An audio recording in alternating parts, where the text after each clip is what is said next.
Me confirma, por favor, no áudio, se vocês estão conseguindo ver o slide.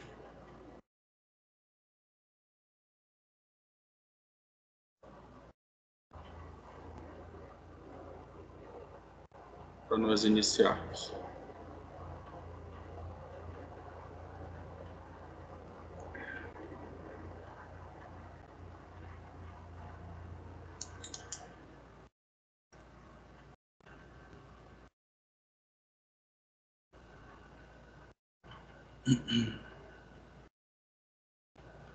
Débora, está conseguindo ver?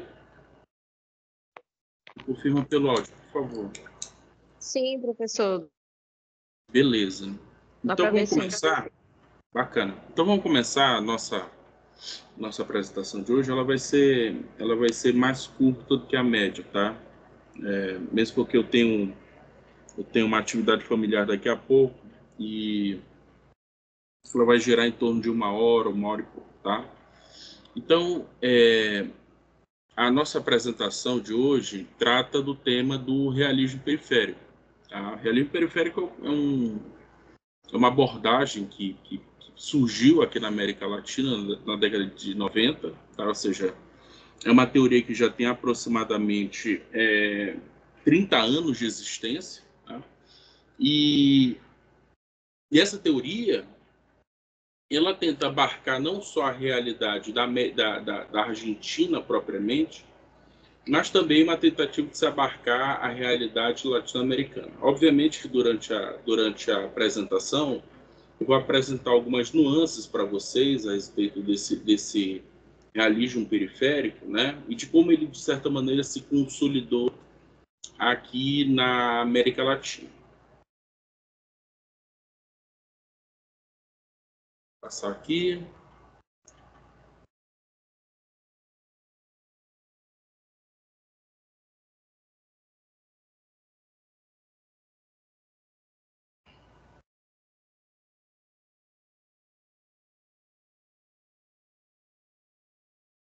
Aí uma frase do Tucídides, né? Essa frase, inclusive, eu extraí do livro do Carlos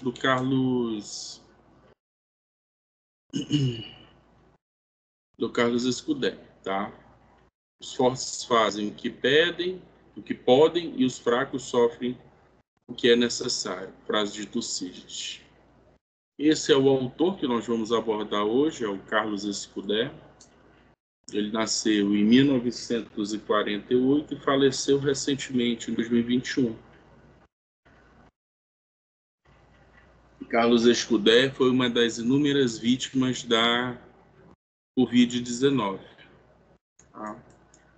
Nasceu e morreu em Buenos Aires. Aqui é o mapa da América Latina, tá? Como vocês podem ver. Já entrando no conteúdo propriamente, alguns aspectos importantes, tá? Antes de iniciarmos propriamente a análise do realismo periférico. Em primeiro lugar, a evolução das relações internacionais na América Latina, ela sempre foi atravessada por paradoxos e contradições. Contradições estas locais, regionais e internacionais. Né? A América Latina é um continente sui generis, porque é um continente que, de certa maneira, tenta mesclar todo um fluxo migratório que sempre existiu no mundo. Ou seja, aqui na América Latina que nós temos um encontro de europeus com populações indígenas, né? As várias populações, e eu diria até civilizações indígenas que aqui estavam, né? Desde os incas, passando pelos astecas, né? Até as populações indígenas mais dispersas daqui, por exemplo, no território brasileiro, né? E a população negra também, né? Então, sempre foi um continente, uma região do mundo atravessada por essas confluências civilizatórias. Né? Ao longo do tempo, desde que a América Latina é América Latina, de como ela começou a se pensar do ponto de vista das realidades domésticas e das realidades regionais e internacionais, a América Latina ela sempre foi passível de interpretações. Interpretações estas vindas principalmente do mundo europeu, né? A Inglaterra, a França, a Alemanha, entre outros países, e junto com isso, tentativas de dizer o que ela é, né? Se é Ocidente ou se é Oriente, se é o Ocidente ou o extremo Ocidente, se pertence ou não à civilização ocidental, ou seja, toda uma gama de abordagens que tentam relacionar a América Latina e essas teorias mais ocidentalizadas, né? Ou seja, uma visão de fora para dentro, na tentativa de compreender o que é essa região, né? E como resposta a isso, de certa maneira, a partir dos anos 40 do século XX, surge toda uma concepção própria latino-americana sobre a economia, a política e as relações internacionais como um todo, né? Essas são as teorias da dependência, né? A partir de 48, com a fundação da CEPAL, surge na própria Argentina um grande intelectual latino-americano, que é o Raul Prebisch, e que, de certa maneira, vai tentar moldar uma espécie de interpretação própria dessa América Latina. O conceito que ele vai elaborar em torno disso é o conceito de centro e periferia, né? Ou seja, a ideia básica que o Raul Prebisch traz é de que o fluxo de comércio internacional, o fluxo do capitalismo propriamente dito, ele estaria condicionado de forma estrutural a beneficiar aqueles países que são o polo industrial do mundo, o mundo ocidental propriamente, os países europeus e os Estados Unidos. Então seriam eles os países centrais do ponto de vista da produção capitalista, ao passo que os países latino-americanos seriam os países periféricos, ou seja, seriam os países que teriam funções meramente subsidiárias de produção e exportação de matéria-prima. Então, de um lado, países industrializados e países fornecedores de matérias-primas. E a indústria, obviamente, e o produto da indústria, que são as mercadorias, elas serão revertidas justamente para esses países que estariam na condição de dependência. Isso seria um quadro geral estrutural, a manutenção da relação de dependência desses países e por isso mesmo, a impossibilidade, melhor dizendo, de romper os laços de dependência, né? Anos depois, já na década de 60, aqui na América Latina, começam a surgir outras abordagens sobre a dependência. E aqui eu dou um destaque especial à abordagem que o próprio Fernando Henrique fez a respeito dessa relação de dependência, né? Fernando Henrique Cardoso e Enzo Faleto, que escreveram Dependência e Desenvolvimento na América Latina. E a abordagem deles é muito, muito interessante, à medida que eles não responsabilizam tanto essa dependência estrutural de uma relação de comércio. A dependência que eles chamam a atenção é justamente para os fatores domésticos, ou seja, como essas elites estariam constituídas, essas elites latino-americanas, né? E, na verdade, aí o Fernando Henrique Cardoso e o Enzo Faleto são categóricos, né? O que explica a condição de dependência diz menos respeito aos fatores externos e muito mais à forma como as elites construíram a infraestrutura política e econômica de cada país, né? Então, essa seria, digamos assim, de forma bastante resumida, a abordagem deles. Obviamente, a primeira abordagem do Raul Prebisch responsabiliza os fatores externos e a abordagem de Enzo Faleto e Fernando Henrique Cardoso os fatores internos, né? Os regimes militares e as suas bases teóricas, né? Os regimes militares que praticamente tomaram conta da região por muitos anos, né? Eu diria por muitas décadas, no caso do Brasil, 2 décadas. E um fator importante que diz respeito a esses regimes militares é que a abordagem principal que justificou esses regimes militares está intimamente ligado ao que nós chamamos de Guerra Fria, né? As doutrinas de segurança nacional que imperavam aqui na região, essas doutrinas de segurança nacional, elas justificaram os regimes militares, né? E a forte repressão política por esses regimes produzidos, né? Décadas depois, já nos anos 80 para os anos 90, surge toda uma corrente de redemocratização, né, de valorização dos regimes democráticos, as várias propostas de colocação de constituições de perfil mais liberal, de perfil mais democrático, e tudo isso pensando a América Latina como um elemento a mais nesse processo de ondas de democratização, né? Nós tivemos basicamente ao longo do século XX 3 ondas de democratização. As ondas de democratização do pós-guerra, sobretudo Itália e Alemanha, as ondas de democratização na década de 70, sobretudo Espanha, Portugal e Grécia, e a terceira onda de democratização seriam justamente os países aqui da América Latina, aqui da região, né? Mas uma grande interrogação ficou, ou seja, o fato desses países terem se democratizado ou se redemocratizado, em alguns casos se democratizado mesmo, né? Mas ao mesmo tempo não se ter em conta uma política externa, uma teoria de política externa ou mesmo uma concepção de política internacional. Haja vista que todas essas abordagens elas vinham não de interpretações próprias, né? Mas sim de interpretações externas à região e ao continente. E é em torno mais ou menos dessa problemática que a gente vai tentar se debruçar hoje, né? Bom, em 92, ou seja, nesse contexto de transformações mundiais, de transformações na política internacional, né?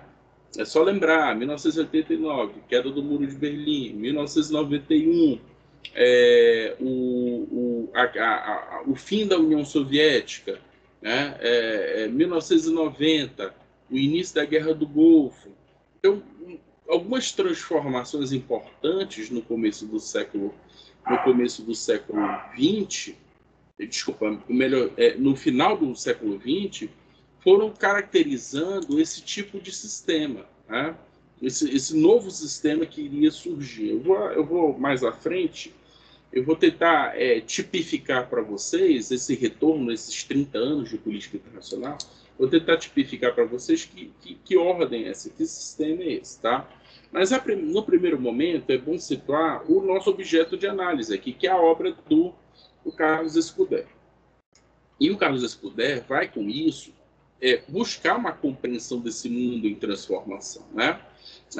É bom que se diga, a Argentina, no final dos anos 80 para o começo dos anos 90, foi um país atravessado por turbulências, né?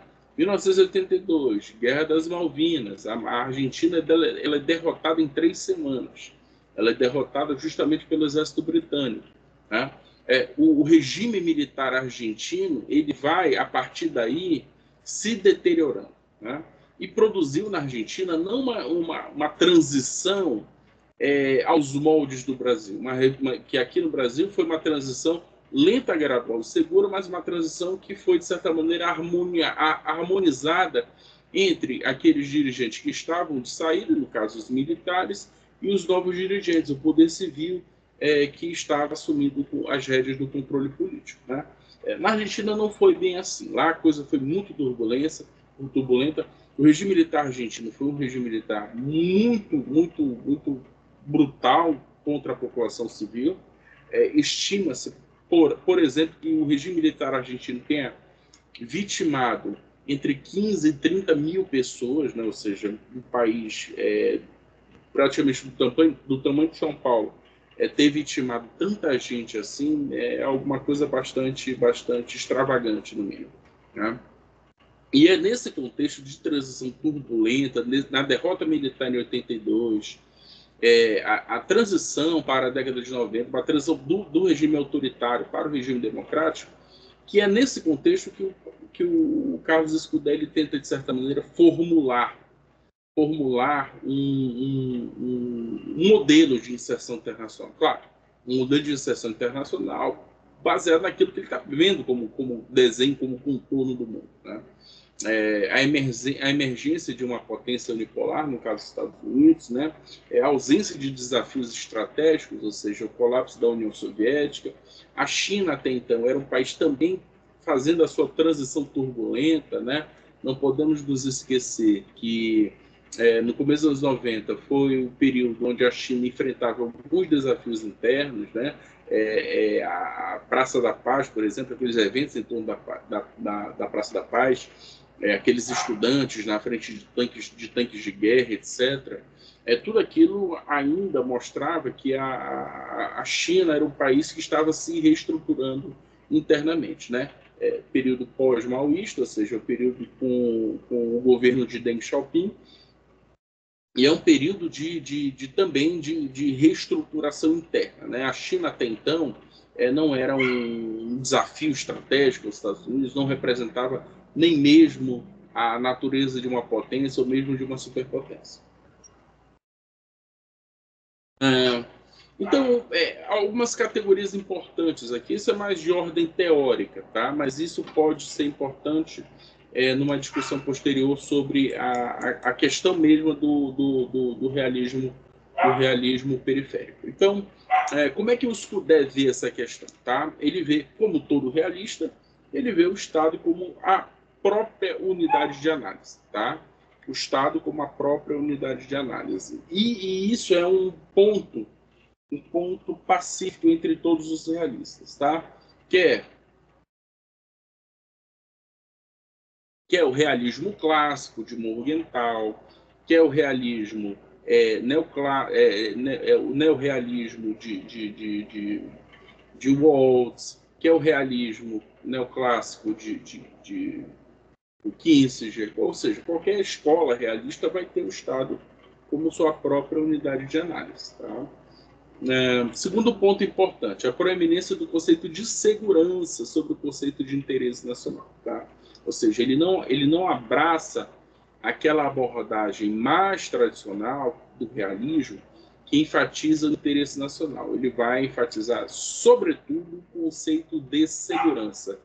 E é nesse sentido que o Scudé ele é, de certa maneira, um autor contemporâneo a nós. Porque hoje em dia, do ponto de vista do debate teórico, pouco ou nada se fala de interesse nacional. Essa ideia própria de interesse nacional é uma ideia até démodé, fora de moda, é uma ideia que não pega mais. Poucos autores, poucos políticos falam abertamente em interesse nacional, mas hoje se prioriza muito mais a ideia de segurança.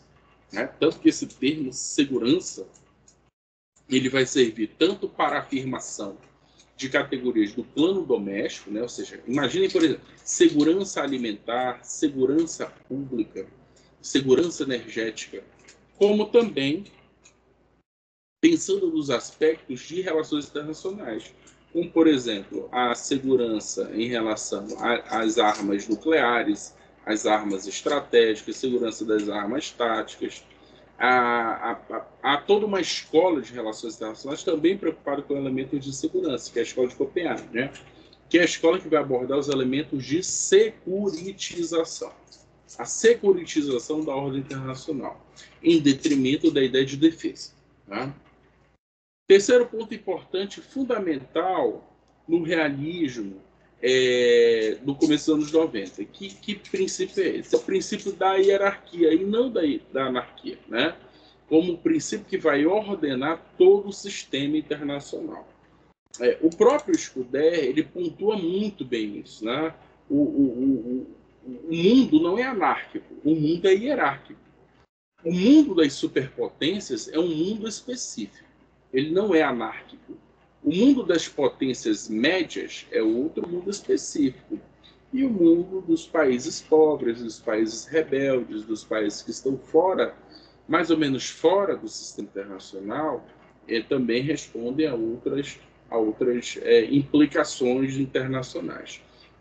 O mundo hierárquico, e esta hierarquia molda, ordena o sistema.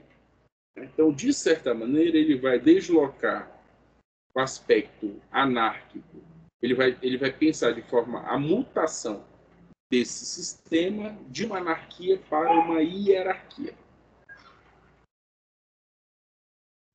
Outros pontos importantes aqui, já especificamente do realismo periférico de Scudder, né? Outro elemento importante aqui do Scudder, né? Primeiramente, ele vai enfatizar o conceito de país, não o conceito de Estado. Tá? Isso parece uma bobagem, mas não é. Porque quando um autor dito realista, ele opera essa mudança, ele opera essa transformação conceitual, ele pensa o país não do ponto de vista das suas elites, do processo decisório centrado no estadista. Ele pensa as realidades a partir da constituição de elites que estão concentradas num país. E essas elites, obviamente, elas podem ser políticas, elas podem ser econômicas, podem ser elites científicas, elites no sentido mais amplo possível, né? Então, o processo decisório, ele não está centrado no Estado. O processo decisório mesmo, ele está centrado na ideia das elites. Eu nunca me esqueço que, por exemplo, quando nós analisávamos o período do governo Bolsonaro, por exemplo, e aqui eu vou fazer uma ponte entre o governo Bolsonaro e o governo Lula, mesmo porque os processos decisórios eram muito distintos entre esses dois governantes, o governo Bolsonaro tinha, de fato, um pensamento de grupo, uma elite que pensava política externa, né? O Bolsonaro pensava política externa, na verdade, ele teve dois chanceleres, né? Ele teve o Ernesto Araújo, no primeiro momento, e 2 anos depois o Carlos França. Então, eram abordagens distintas dos problemas internacionais, né? Então, Bolsonaro, o chanceler direto, né? Um momento o Ernesto Araújo, em outro momento o Carlos França. Outro ator importante também no processo decisório de política externa do governo Bolsonaro foi o general Mourão, que era o seu vice-presidente. Ele foi um elemento importante também no processo decisório. Outro elemento importante é o assessor direto de política internacional da presidência da República, o Felipe Martins. Outro elemento importante, o Eduardo Bolsonaro, que sempre se preocupou muito com esses elementos de política internacional, de política externa, e ele foi especialmente importante enquanto presidente da Comissão de Relações Exteriores e Defesa, da CREDEM. Ele foi por 2 anos presidente dessa comissão e ele teve um protagonismo importante lá também. De forma decisiva, operaram política externa do governo Bolsonaro Tereza Cristina, que foi a ministra da pasta de Agricultura, e o ministro da Economia à época, o Paulo Guedes, né? Então vejam só como o processo decisório é decidido fundamentalmente por uma elite. Claro, vários interesses em questão, né? Muitas vezes interesses até antagônicos, mas eram interesses representativos e legítimos. A política externa do Lula, por sua vez, assim só para fazer um quadro comparativo, para vocês entenderem como isso está centrado não mais nos interesses do Estado, mas nos interesses do país, a política externa do Lula, ela é uma política externa centrada na figura do Lula, propriamente, né? Do Lula, do Mauro Vieira, que é o seu chanceler, e do seu assessor de política internacional, que é o Celso Amorim. Então, é uma política, digamos assim, mais coesa do ponto de vista daqueles que vão tomar a decisão, e é uma política externa mais centrada em torno do presidente da República. Tá? Então, de acordo com o país, ou mesmo de acordo com o governo, ou mesmo até de acordo com a cultura institucional de cada país, a política externa vai ser movida para um lado ou para o outro, em função das decisões feitas pelas elites. Segundo ponto importante aqui do realismo periférico do Carlos Scuderi. Eu já até falei, mas enfim, só vou reforçar porque eu quero enfatizar outra coisa. A segurança não é sinônimo de interesse nacional, tá?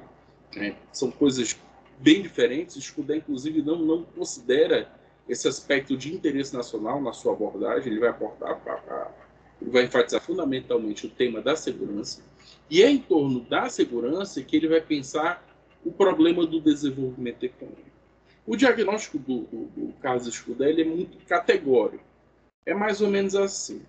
A Argentina, ela é vítima da sua geografia. Tá? Ela é vítima da sua geografia. A sua condição isolada, né? Ou seja, é o último país ali da América do Sul, e isso dificulta muito o processo de inserção internacional da Argentina. À medida que a Argentina faz fronteira com apenas 2 países. Ela faz fronteira com o Brasil e ela faz fronteira com o Chile. E aqui nós desconsideramos o fator Malvinas, né? Porque se fosse incluirmos o fator Malvinas, nós teríamos a fronteira com o terceiro país, no caso a Grã-Bretanha, que é a potência detentora das Ilhas Malvinas, né? Que no conceito britânico são as Ilhas Falklands. Mas o grande desafio estratégico, o grande desafio de segurança da Argentina não é tanto militar, não é tanto ligado à questão de busca de rivalidades regionais, mesmo porque essas rivalidades elas praticamente não existem mais, né? Não há mais reivindicações territoriais entre Brasil e Argentina de forma a comprometer ou mesmo elevar o grau da temperatura estratégica entre os 2 países. Há uma pendência territorial, sim, entre a Argentina e Chile, mas algo que tem sido administrado ao longo desse tempo, e a pendência territorial entre a Argentina e as Ilhas Falklands. Mas do ponto de vista estratégico, isso não é mais um grande problema. O grande problema é inserir internacionalmente a Argentina. E como seria essa inserção internacional? Essa inserção internacional seria uma inserção através de vínculos econômicos. Vínculos econômicos com quem? Sobretudo com as superpotências, né? E uma superpotência em especial. E aqui nós estamos falando de começo dos anos 90, né, e a evolução disso tudo. A superpotência em questão são os Estados Unidos. Né? A grande preocupação da elite argentina, a grande preocupação dessa elite que pensa a política externa argentina é a sua inserção através do desenvolvimento econômico. Né? Parcerias bilaterais com os Estados Unidos, parcerias bilaterais com os países europeus, a fim de tirar a Argentina da condição de isolamento internacional. Né? Então, daí a concepção que o próprio Scuderi traz de uma ordem internacional hierárquica. Ela não é mais anárquica. Uma ordem internacional anárquica, ela implicaria o quê? Implicaria que os países teriam quase que plena liberdade de atrair ou de firmar parcerias com quem quer que seja, mas esse não é o caso. A Argentina, por sua condição geográfica, seu determinismo geográfico, e a fim de não se tornar um refém de um país que se propõe a ser uma liderança regional, que é o Brasil, buscaria alternativas externas, né? Relações bilaterais externas com as superpotências e o resto do mundo.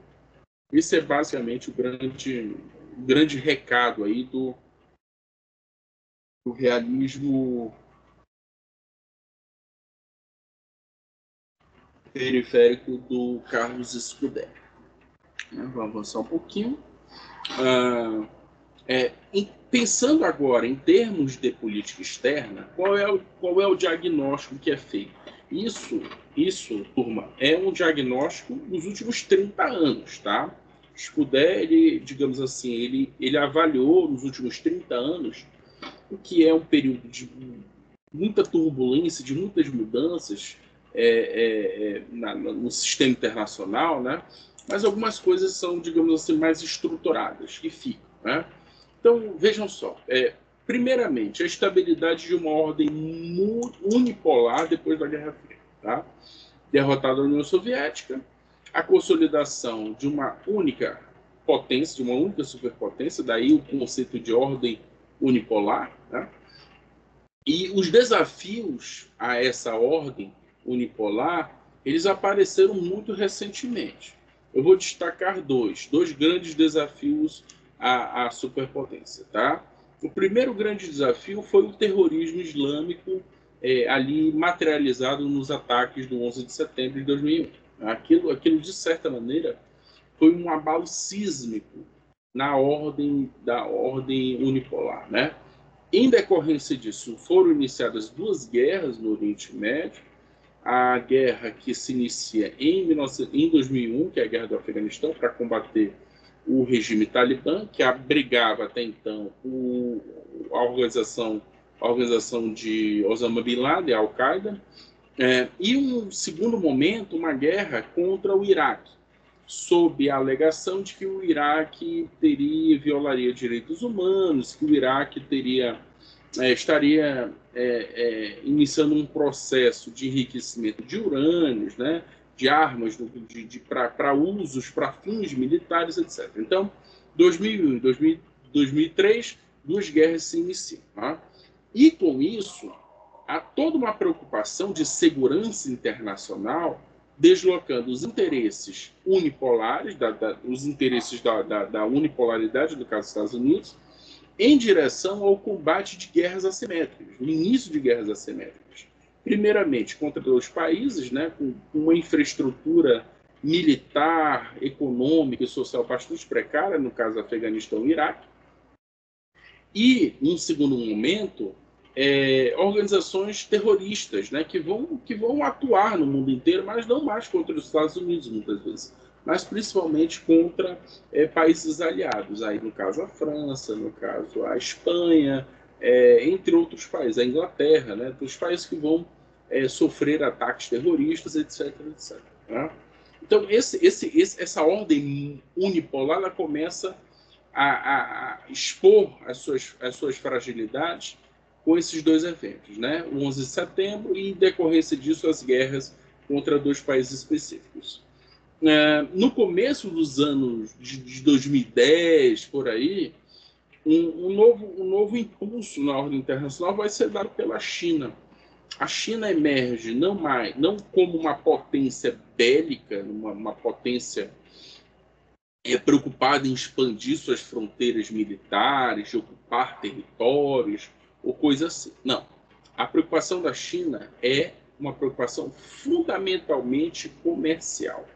A China emerge como uma potência comercial, como um desafio a esse mundo globalizado. Né? Se há uma preocupação dos Estados Unidos com a China, a preocupação dos Estados Unidos com a China é em relação ao forte crescimento econômico desse país e de como ele pode, de certa maneira, ameaçar o sistema de dominação norte-americano. Então, no primeiro momento, a partir de 2001, uma clara e objetiva, um claro desafio militar e, a partir dos anos 2010, por aí, um claro desafio de ordem econômica. Tá? E, claro, esses desafios não pararam ainda. Né? Nós temos recentemente o conflito armado na Ucrânia, entre Rússia e Ucrânia, né? O crescimento de países, potências médias, potências regionais, mas que são bastante preparadas do ponto de vista do investimento em aparatos bélicos, etc., no caso Coreia do Norte, Irã, enfim, entre outros países.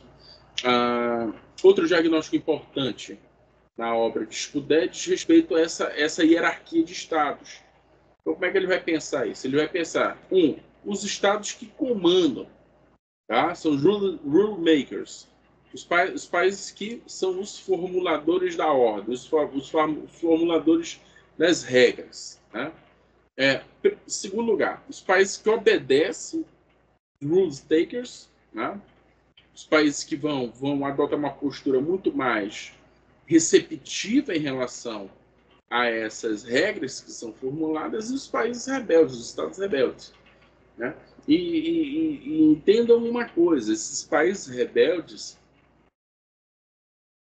eles são minoritários, tá? Você tem aqui a colar os países rebeldes, aqueles que não aceitam as regras, que não obedecem ao sistema hierárquico, e ora são punidos com sucesso, ora resistem com sucesso às investidas dos estados que comandam as regras, tá? Podemos destacar, só para nós ficarmos aqui na região, tá? Podemos destacar como estados rebeldes: Nicarágua, Cuba e Venezuela, tá? Esses são os três, aqui na região, esses são os três estados que melhor representam a condição de rebeldia internacional. Ou seja, eles sobrevivem a um sistema de dominação internacional, né? E o Scudé, ele vai abordar também um tema importante, que são os estados periféricos. Tá? E aqui a América Latina é um turbilhão de estados periféricos, né?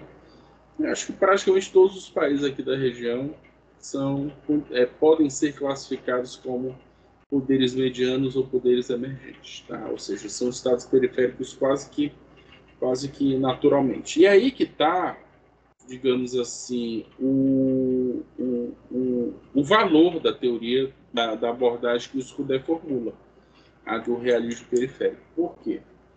Porque o realismo periférico ele se enquadra quase que perfeitamente na região inteira, na América Latina inteira, né? Essa condição de não termos aqui superpotências, potências mesmo, como as europeias, por exemplo, nós temos aqui países medianos e poderes emergentes, até mesmo o Brasil, né? O Brasil nunca se colocou como um país capaz de desafiar o sistema internacional. Jamais. O Brasil sempre esteve naquilo que Cristina Pessequino muito bem definiu como a sombra do império, né? A condição de coadjuvante, a condição de país aliado, mas nunca de um país capaz de desafiar o sistema, ora bipolar, na época do conflito da Guerra Fria, ora o sistema unipolar no período de dominação norte-americana. Pelo contrário, o Brasil sempre se colocou como, de fato, um país periférico. Vou só um pouquinho. América Latina e a questão da unipolaridade. Alguns eventos importantes, do ponto de vista assim, da perspectiva argentina, tá? Mas aí isso obviamente pode ter desdobramentos na realidade brasileira. E pode não. Os desdobramentos serão até inevitáveis. Então, algumas movimentações internacionais da Argentina. Uma coisa importante, o Scudé é argentino, tá? Então, ele vai pensar a América Latina, ele vai pensar a realidade internacional a partir da Argentina. E é um critério, digamos assim, um critério que eu considero bastante bem interessante de se pensar, né? É pensar as relações internacionais a partir da sua realidade nacional, regional, internacional. Eu acho que é por aí, né? Então vamos lá. Quais são essas movimentações? Primeiramente, a terceira posição. Quem que inicia essa terceira posição? Quem inicia a terceira posição é o coronel Juan Domingo Perón, né? Perón, ele não queria a Argentina nem refém dos Estados Unidos, não queria a Argentina refém da União Soviética. Ou seja, do sistema bipolar que emerge do pós-Segunda Guerra Mundial, ele não quer que o país fique refém nem de um lado nem do outro. Então ele adota a assim chamada terceira posição. Essa terceira posição ela evolui para uma lógica de não alinhamento, E aí devemos sempre, né, essa é uma coisa quase que inevitável, pensando na realidade de países hemisféricos como o Brasil, a questão da terceira, do não alinhamento, né, da abordagem não alinhamento, que é próprio do terceiro mundismo, inaugurado pela Conferência de Bandung de 1955. A condição de alinhamento ao Ocidente, isso vem principalmente com a guerra, com o regime militar argentino, que sobe ao poder em 1973, né? E, finalmente, a Guerra das Malvinas. A Guerra das Malvinas, de 82, vai, de alguma maneira,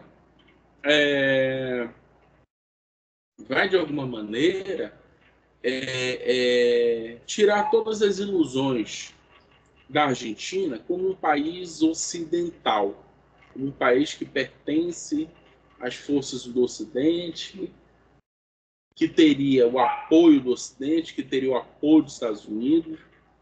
A Guerra das Malvinas, ela escancara um problema, né? Que é a incapacidade da Argentina de ter o controle pleno e absoluto do seu território. E aí eu me refiro, sobretudo, às Malvinas, às Ilhas Malvinas, né? Então, isso criou, de certa maneira, um trauma nacional. O trauma é uma questão que até hoje mobiliza as forças vivas da Argentina, as forças políticas vivas da Argentina. Malvinas ainda é um problema de psicologia coletiva entre os argentinos, né? A luta pelas Malvinas, a reivindicação histórica pelas Malvinas, ainda é uma questão muito problemática lá naquele país. Bom, passando essa questão, né? Então nós temos aí a redemocratização da Argentina e, novamente, prioridade máxima, qual é? Desenvolvimento econômico, inserção internacional argentina, inserção dos mecanismos de um capitalismo desregulado, que é o capitalismo que se inaugura com o assim chamado consenso de Washington. Podemos chamar de consenso de Washington, podemos chamar de agenda neoliberal, não importa o nome. O importante é que os argentinos farão o que a superpotência diz ser o melhor.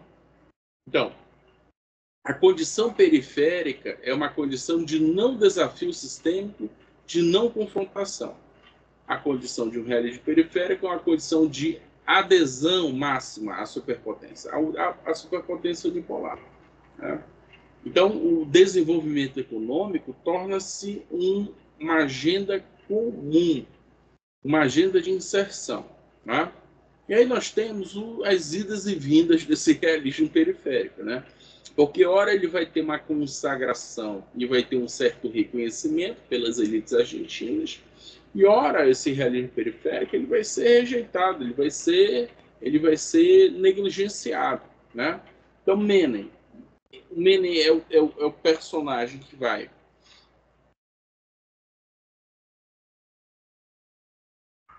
Menem é um personagem que vai colocar em prática o realismo periférico.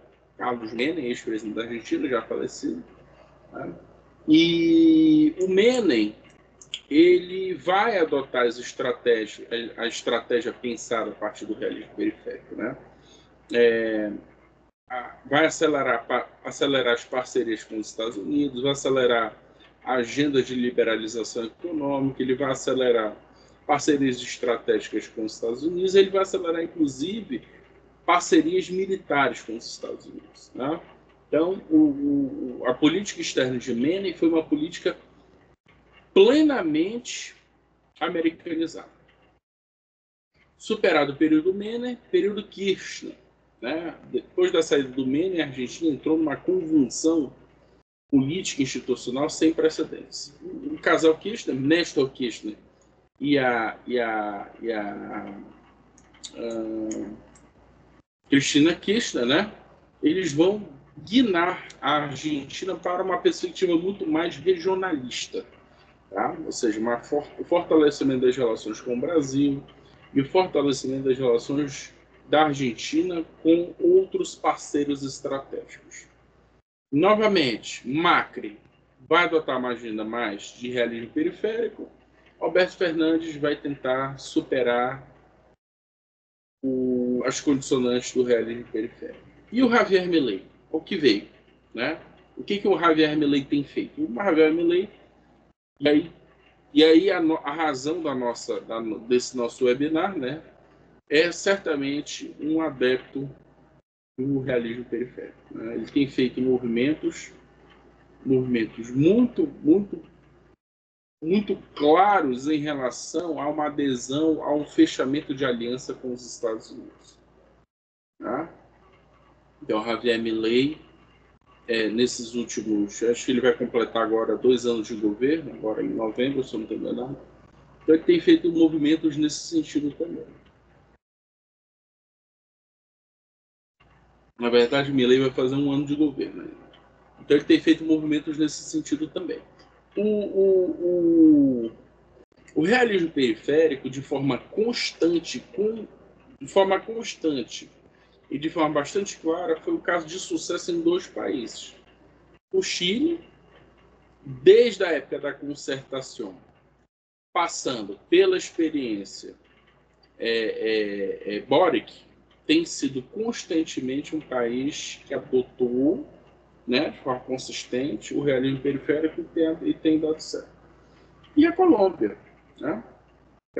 O Chile intensifica principalmente as suas parcerias com os Estados Unidos, com a superpotência, em relação à questão da venda de recursos minerais. E a Colômbia, por sua vez, tem, claro, a Colômbia tem uma agenda, uma pauta agroindustrial muito significativa, sobretudo de café, etc., né? Mas a Colômbia tem a parceria estratégica com os Estados Unidos na área da defesa, na área da defesa, né? de trocas militares, de trocas de experiências militares, até porque por muitos anos a presença americana na Colômbia ela foi necessária para o combate ao narcotráfico, né? Não só dos cartéis que lá estavam, mas também as guerrilhas, sobretudo a principal de todas as guerrilhas, que foi as Forças Armadas Revolucionárias da Colômbia, as FARC. Então foram 2 casos de sucesso, né? Onde as elites decidiram, olha, nós vamos adotar estratégias de aproximação com a superpotência, com os Estados Unidos. E no Brasil, o Brasil também passou por, digamos assim, um período de aproximação, de distanciamento com os Estados Unidos. O período de aproximação com Fernando Henrique Cardoso, né? Durante os seus 8 anos, um período de certa equidistância. Eu não diria um distanciamento, nunca houve esse distanciamento, algo intencional nesse sentido. Mas houve uma diversificação de fato da política externa brasileira com o período Lula.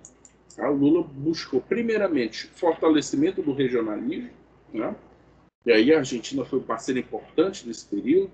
É bom lembrar, Lula e Dilma tiveram como suas contrapartes lá na Argentina o casal Kirchner, né?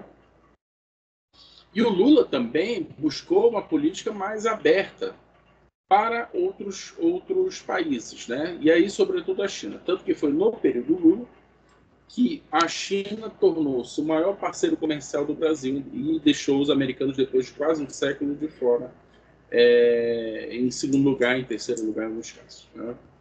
Mas o Lula ele vai tentar adotar uma estratégia de diminuição da relação de dependência com os Estados Unidos.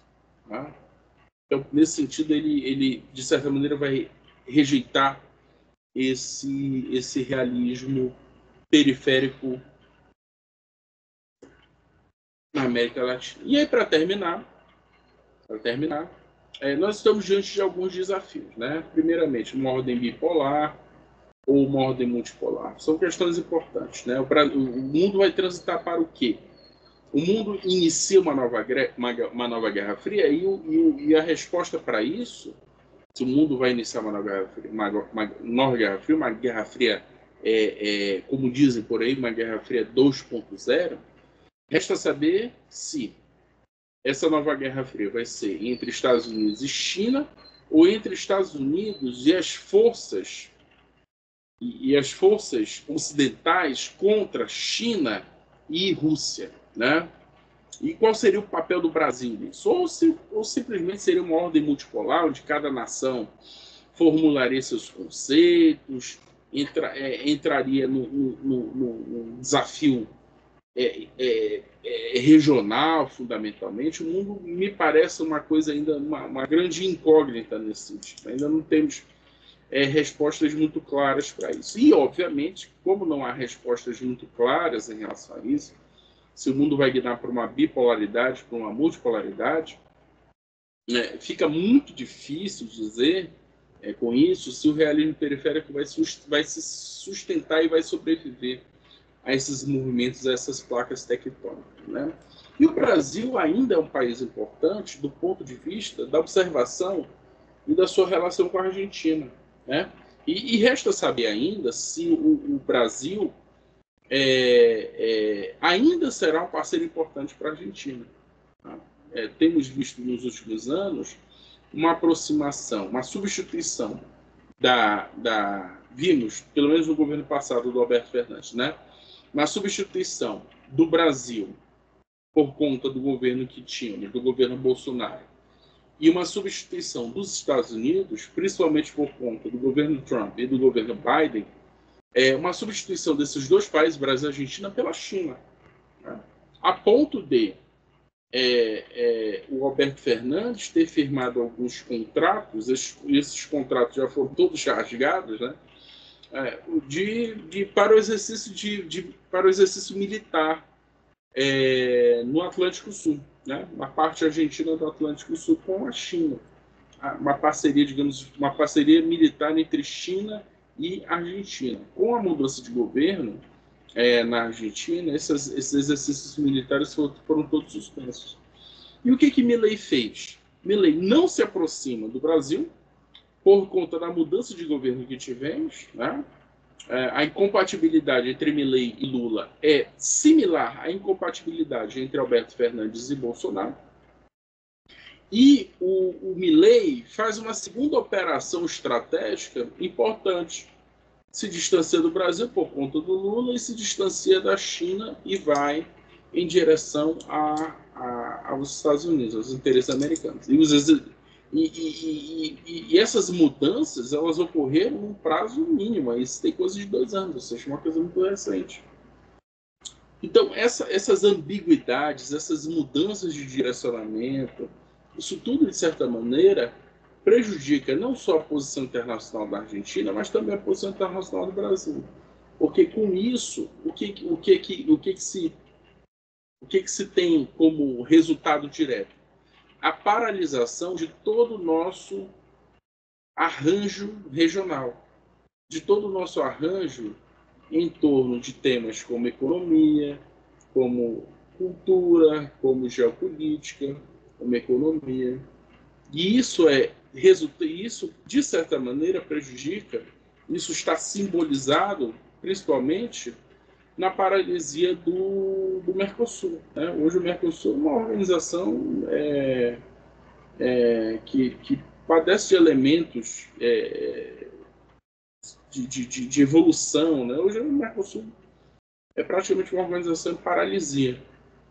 Muito se deve aos erros e acertos do governo brasileiro, e isso muito se deve aos erros e acertos do governo argentino. Então, assim, para encerrar essa reflexão, né, o realismo periférico ele ainda tem um valor normativo, é uma teoria ainda importante, e é uma teoria que, de certa maneira, precisa ser revista a fim de entender não mais a condição unipolar dos Estados Unidos, que isso já não existe há um bom tempo, mas para entender a condição multipolar ou bipolar que tem aparecido pelo menos nos últimos 20 anos, né? Desde que pelo menos a China se colocou como uma potência econômica, como uma potência comercial. Então, um pouco isso, né? O realismo periférico ele precisaria se redefinir a partir desses novos atores, dessas novas condicionantes estruturais, entre outras coisas. Tá bem? Então, é por aqui. Eu encerro a apresentação. Obrigado.